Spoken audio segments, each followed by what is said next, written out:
તો આ તરફ ગઢડા નગરપાલિકાના પ્રમુખ ઉપપ્રમુખની પસંદગી પ્રક્રિયા હાથ ધરાઈ છે। ગઢડાના સર્કિટ હાઉસ ખાતે ભાજપ દ્વારા સેન્સ પ્રક્રિયા હાથ ધરાઈ। નિરીક્ષક દિલીપભાઈ પટેલ અને રક્ષાબેન બોડિયાએ સેન્સ લીધા। ભાજપના સદસ્યો અને હોદ્દેદારોને નિરીક્ષકોએ સાંભળ્યા। સદસ્યોના અભિપ્રાયો પાર્લામેન્ટરી બોર્ડમાં રજૂ કરવામાં આવશે।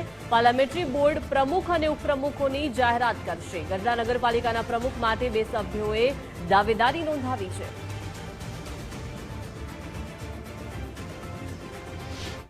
ગઢડા મુકામે 28 માંથી 18 નગરપાલિકાના સદસ્યો ભારતીય જનતા પક્ષના જીત્યા છે।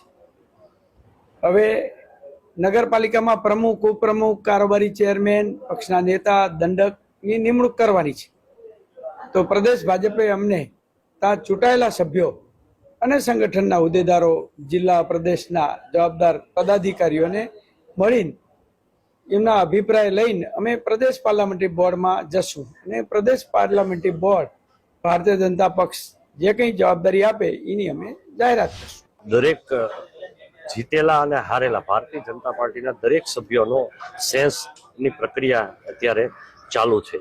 પ્રમુખ માટે અમારા અત્યારે મારી જાણમાં છે એ પ્રમાણે 2 થી 3 દાવેદારો છે, તેમજ ઉપપ્રમુખ માટે પણ 2 થી 3 દાવેદારો પોતાની દાવેદારી નોંધાવી છે। પ્રમુખ અને ઉપપ્રમુખ બંને માટેની સેન્સ પ્રક્રિયા હા, પ્રમુખ અને ઉપપ્રમુખ એ બંને માટેની અત્યારે સેન્સ પ્રક્રિયા ચાલુ છે અને ભારતીય જનતા પાર્ટીમાં જે કંઈ છે એ પારદર્શક રીતે એટલે કે વ્યક્તિગત રીતે દરેક સભ્યો છે એ પોતાનો સેન્સ આપશે।